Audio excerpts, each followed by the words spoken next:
Animalisme, éthique du cheval et bien-être animal, c'est le titre que j'ai donné à cet exposé et je vous propose de le traiter en 3 points, en 3 parties. On commencera par une synthèse de ce qu'est l'animalisme, sa critique. Ensuite, nous continuerons euh, par un point qui traitera des images, de l'efficacité des images et du conflit des valeurs qui traversent actuellement nos sociétés, pour arriver à un troisième point dans lequel nous évoquerons la notion de bien-être animal à la fois comme horizon et comme récit. Donc, premièrement, la critique animaliste, qu'est-ce que c'est que l'animalisme? Quelles sont ses idées? Quelles sont ses pratiques? Et quels sont ses partisans? Alors en soi, l'animalisme, ce n'est pas un phénomène tout à fait nouveau, puisque depuis l'Antiquité, on a régulièrement remis en cause l'usage des animaux domestiques, euh, que ce soit dans différentes écoles philosophiques, hein, comme les pythagoriciens, et jusque d'ailleurs au XIXe siècle, avec le végétarisme éthique, notamment en Angleterre. Mais l'animalisme aujourd'hui, on peut le définir comme une sorte de sensibilité collective qui se concrétise à la fois par un idéal politique et philosophique, qu'on va traduire environ depuis les années 70, 1970 par le terme antispécisme, et puis par une pratique, un mode de vie, le véganisme, dont le néologisme a été initié dans les années 40 par Donald Watson et Leslie Schroegler. Alors pour le dire assez rapidement, l'antispécisme, qu'est-ce que c'est? C'est une critique qui combat le spécisme, qui serait à l'espèce ce que le racisme et le sexisme sont à la race et au sexe, c'est-à-dire une forme de discrimination faite sur des individus au motif de leur appartenance à une autre espèce que la nôtre. Donc c'est une critique assez complexe qui reste encore charriée par différents courants, notamment 3 principaux: le welfarisme ou réformisme, le néo-welfarisme et l'abolitionnisme.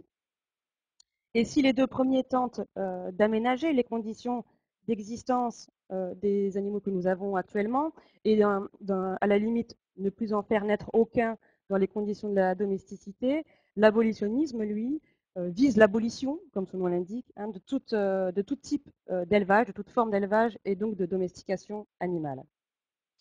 Le véganisme, lui, donc c'est un mode de vie qui tente autant que possible ne faire aucun usage des animaux, que ce soit de manière directe ou indirecte, donc ni même d'utiliser des produits dérivés d'animaux. Et c'est en ce sens qu'on peut dire que c'est un fait social total, dans la mesure où il concerne toutes les structures de la société, donc au-delà de l'alimentation, l'habillement, les soins médicaux et cosmétiques, le divertissement, le travail, le langage, etc. Donc, dans l'espace social, l'animalisme va s'exprimer de différentes manières, hein, selon en fait au moins 3 degrés d'intensité qui correspondent à 3 niveaux d'implication dans la lutte. Donc nous avons euh, l'activisme, qui est en fait le modèle des cellules de libération animale, telles que les fronts de libération animaux, comme vous voyez ici des représentants. Donc c'est de l'action directe, du sabotage, ce type d'action.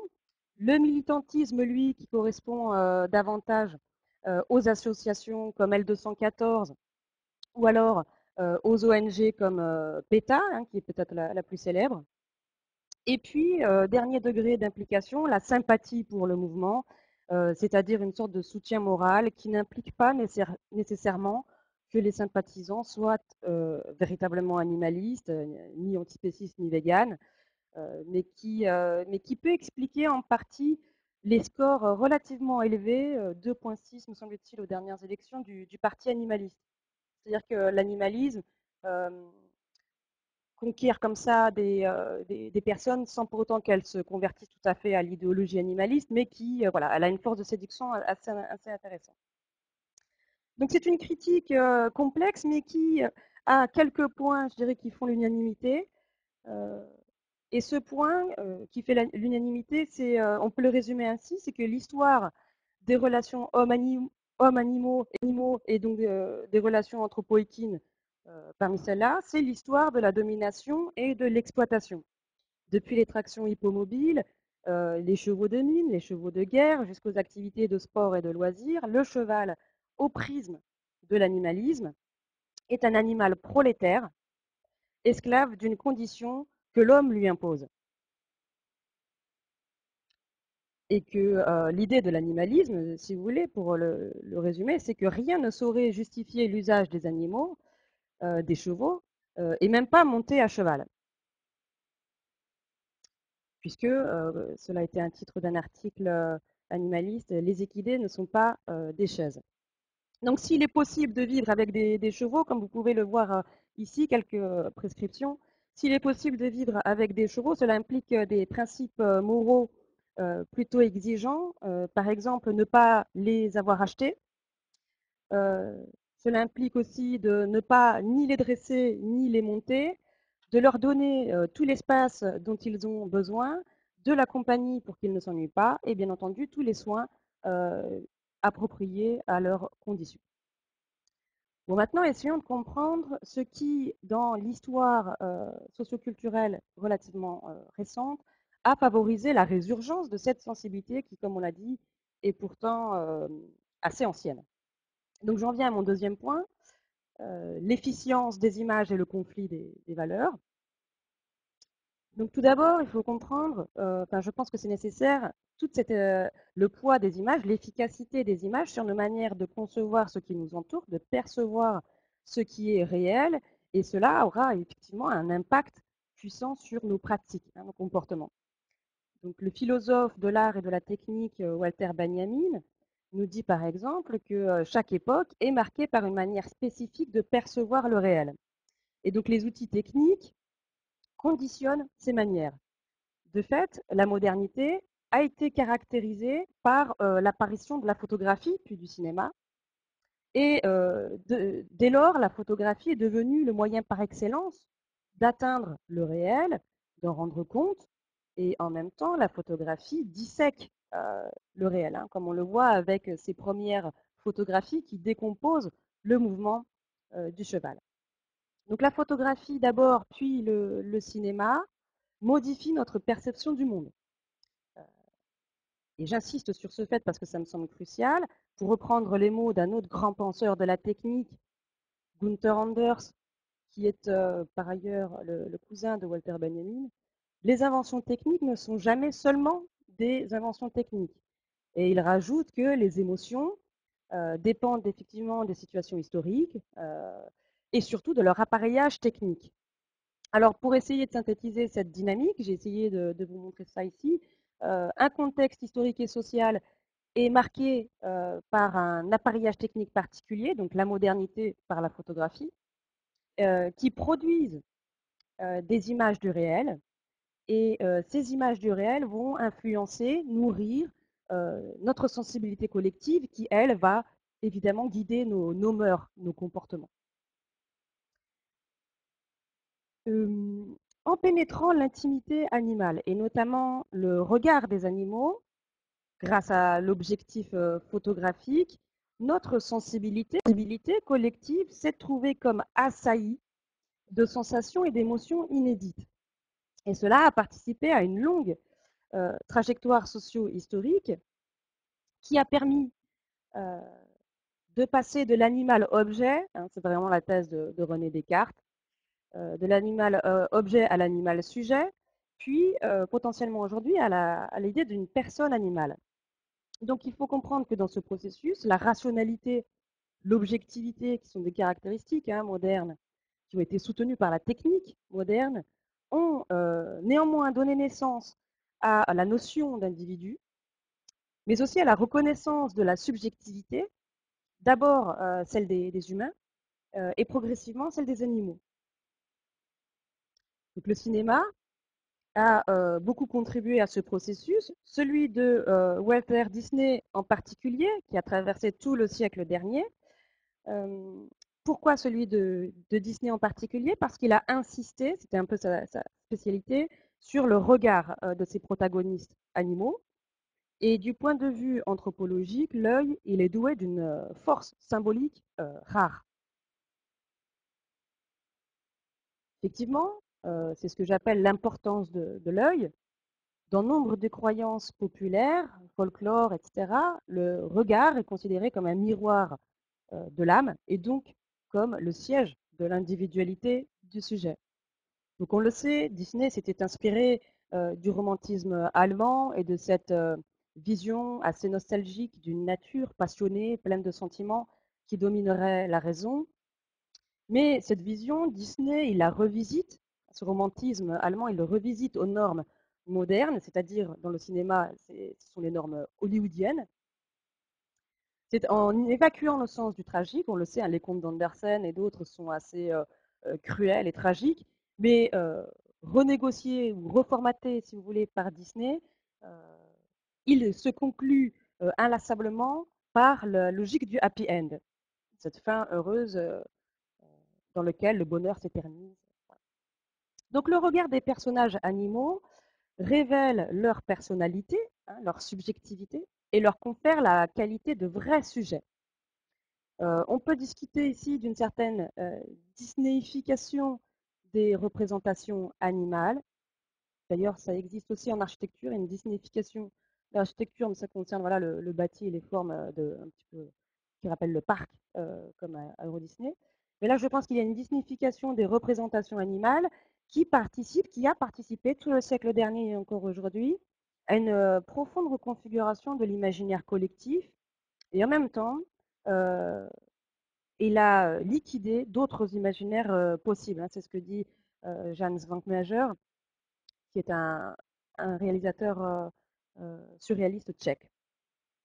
Donc, évidemment, Disney n'est pas le seul à avoir influencé nos manières de percevoir, de penser l'animal et d'agir avec lui, parce que c'est l'objectif technique, celui de la photographie en soi, qui a intensifié le rapprochement entre l'homme et l'animal et tous ces procédés empathiques, instaurant une sorte d'intimité médiatique, ou médiatisée, si vous voulez, par les images, mais de laquelle résulte une intolérance toujours plus accrue de la souffrance du sujet.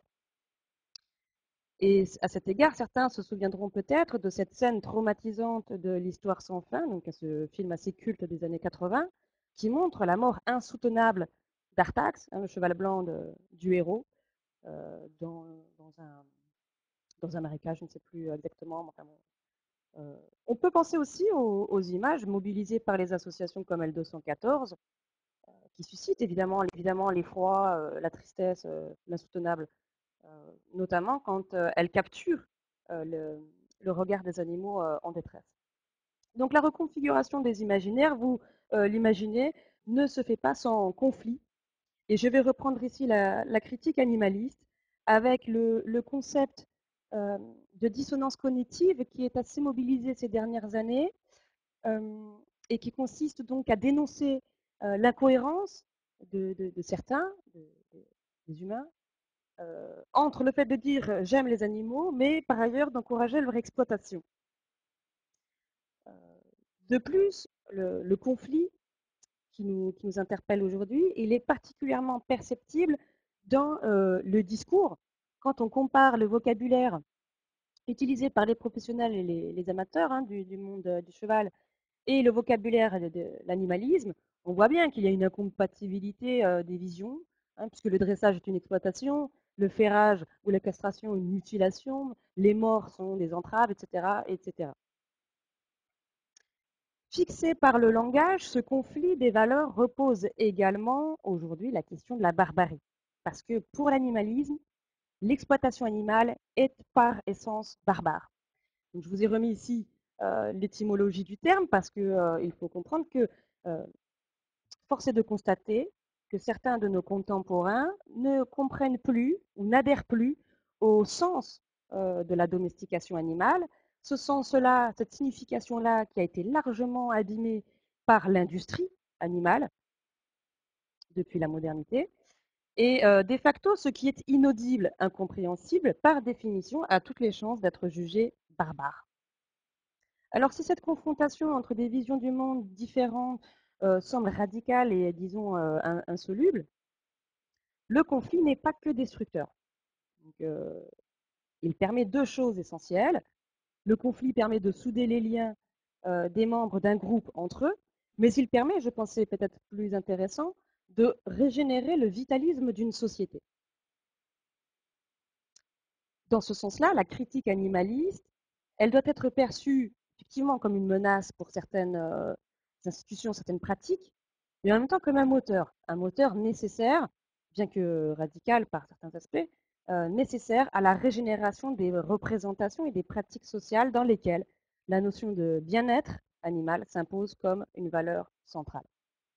Et donc j'en arrive à mon troisième point, le bien-être animal, à propos duquel les points de vue du cavalier, de l'éthologue, de l'animaliste et sans doute aussi celui du cheval divergent.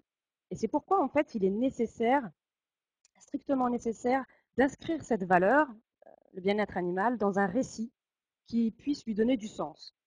Depuis toujours, depuis les mythologies anciennes, on voit ici Odin sur son cheval Sleipnir, jusqu'aux grandes sagas vidéoludiques, ici le personnage Link dans Zelda, les chevaux profitent d'une forte charge mythique et symbolique. Et là, des qualités qui sont rares même dans le milieu animal. Comme le rappelle Gilbert Durand, qui est le fondateur de la sociologie de l'imaginaire, et vous l'aurez compris, c'est un petit peu mon école de pensée, euh, les chevaux sont liés aux grandes horloges naturelles, c'est-à-dire que dans les grands récits, le cheval est présent au début et à la fin des temps.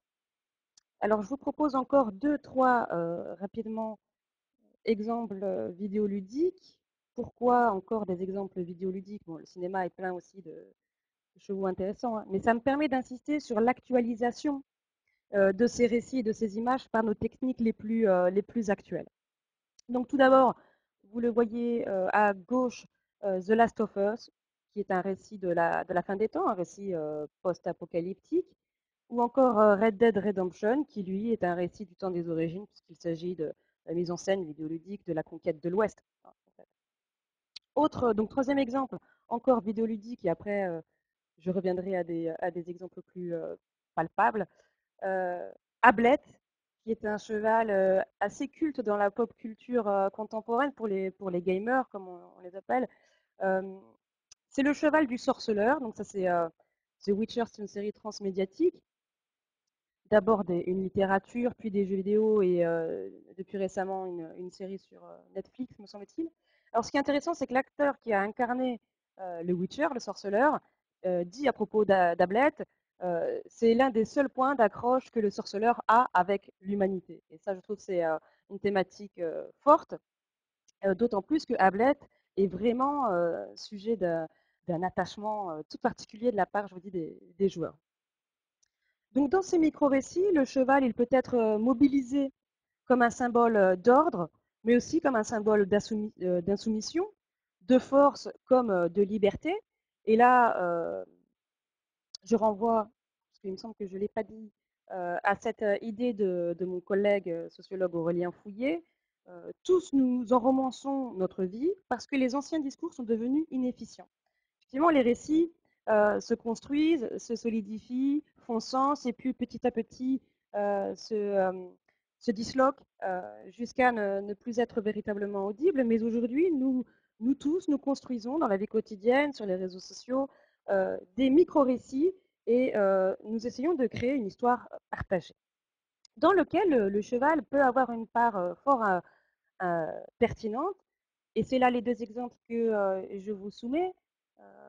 Le premier, c'est la police montée le 1er décembre 2018 face aux Gilets jaunes, donc symbole puissant de la force de l'ordre.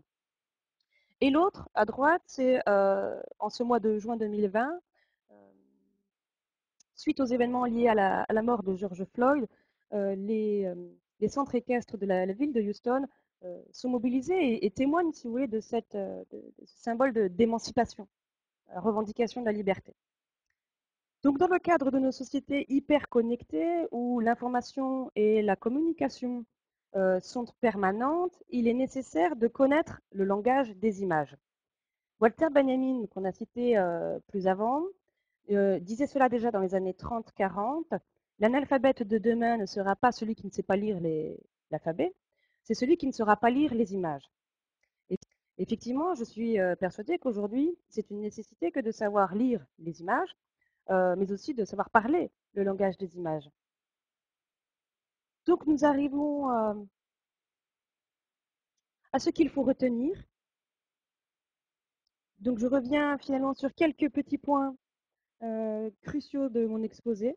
Premièrement, notre époque, elle est sujette aujourd'hui à une large renégociation de ses normes et valeurs, et ça dépasse le cadre de l'animalisme, hein, c'est dans à peu près toutes les sphères de la société. Et pour ce qui concerne les relations hommes-animaux, l'animalisme participe d'une manière radicale à ce processus, à cet événement. Deuxièmement, le conflit, il est un moteur pour la reconfiguration des représentations et des pratiques sociales. Les images ont une puissance d'évocation, une efficacité d'autant plus grande dans nos sociétés qui privilégient dorénavant l'image au verbe, la vision, la vue, ce qui est vu, au discours. Donc, ces images doivent être mobilisées, consolidées, et consolider de nouveaux récits, des micro-récits, à défaut de pouvoir faire de grands récits, et redonner du sens aux pratiques interspécifiques. La subjectivité, enfin, la sensibilité des sujets animaux, leur agentivité, c'est des éléments incontournables, ce sont des éléments incontournables pour la signification aujourd'hui des relations hommes-animaux. Donc pour conclure, il s'agirait de réaffirmer le sens de cette communauté de destin dont parle Vanina Deneux.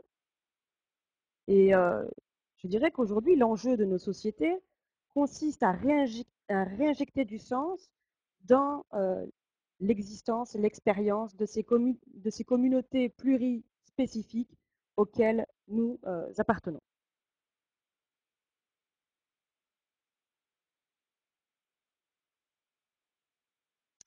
Alors avant de prendre vos questions, je vous remercie déjà de votre écoute. Je vous propose voilà, les rendez-vous à venir. Donc il y aura la dernière conférence ce mardi 30 juin sur la question du travail au long